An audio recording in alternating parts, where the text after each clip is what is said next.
क्या आप जानते हैं कि दुनिया का सबसे बड़ा अजूबा क्या है? आइंस्टाइन ने इसे eighth wonder of the world कहा था और वो है कंपाउंडिंग। अगर आप सिर्फ 10,000 आज सही जगह इन्वेस्ट करते हैं तो वो आने वाले समय में आपकी पूरी फाइनेंशियल लाइफ बदल सकता है। बिना किसी एक्स्ट्रा मेहनत के आपका पैसा आपके लिए काम करेगा। आज हम फाइनेंस और इन्वेस्टिंग की गहराई में उतरेंगे और समझेंगे कि अमीर लोग असल में अमीर कैसे बनते हैं। इमेजिन कीजिए हम साथ मिलकर एक बिजनेस शुरू करते हैं, एक चाय की टपरी। आइडिया जबरदस्त है, अदरक वाली कड़क चाय, लेकिन हमारे पास उसे शुरू करने के लिए पैसा नहीं है। यही से शुरुआत होती है कैपिटल यानी पूंजी की। हम अपनी कंपनी रजिस्टर करते हैं और उसे 1,000 शेयर्स में बांट देते हैं।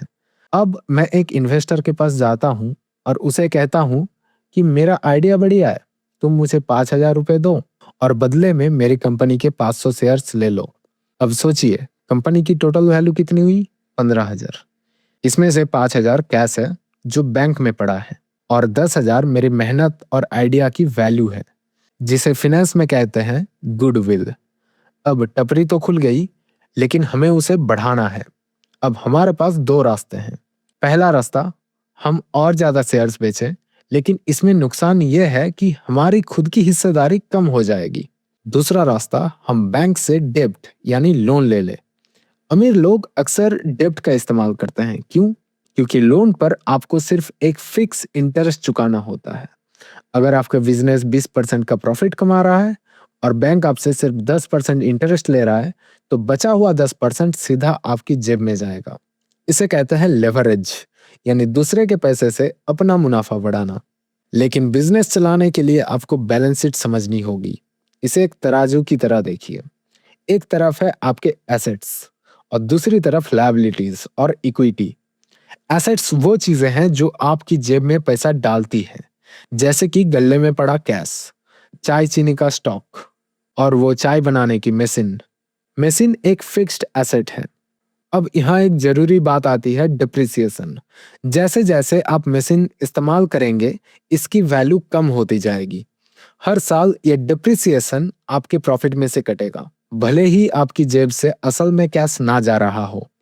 दूसरी तरफ है लायबिलिटीज, यानी वो पैसा जो आपको दूसरों को देना है, जैसे बैंक का लोन। जब आप अपने टोटल एसेट्स में से लायबिलिटीज को घटा देते हैं, तो जो बचता है उसे कहते हैं शेयर होल्डर्स इक्विटी। यही आपकी असली कमाई है।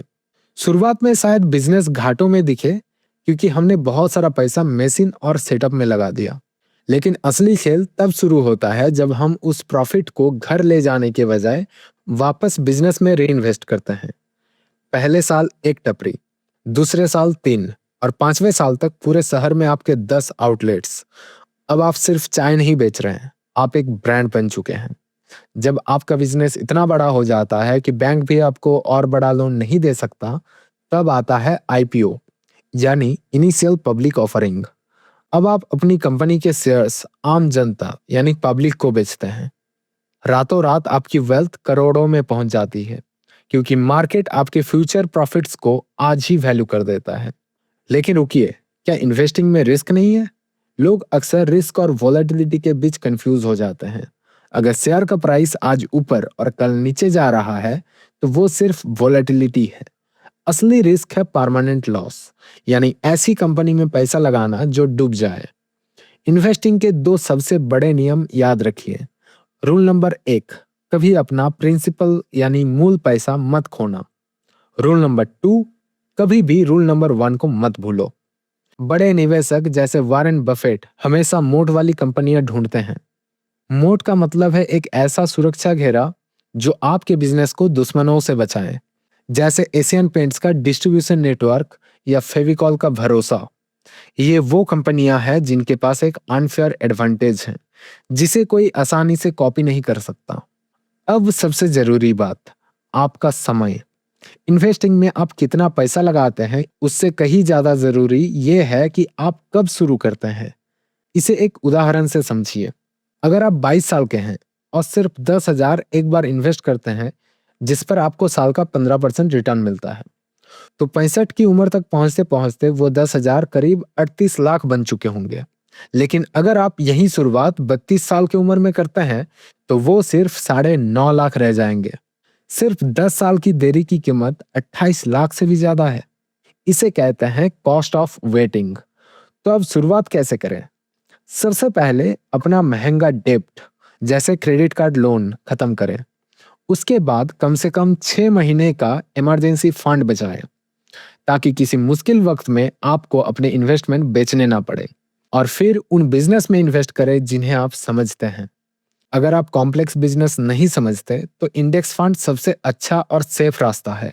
याद रखिए, जब मार्केट में सब डरे हुए हो, तब आपको लालची बनना है, और जब सब लालची हो रहे हो, तब आपको सावधान रहना है। स्टॉक मार्केट सट्टा नहीं है, ये दुनिया के सबसे बेहतरीन बिजनेस का हिस्सा बनने का और भारत की ग्रोथ स्टोरी से पैसे कमाने का एक जरिया है।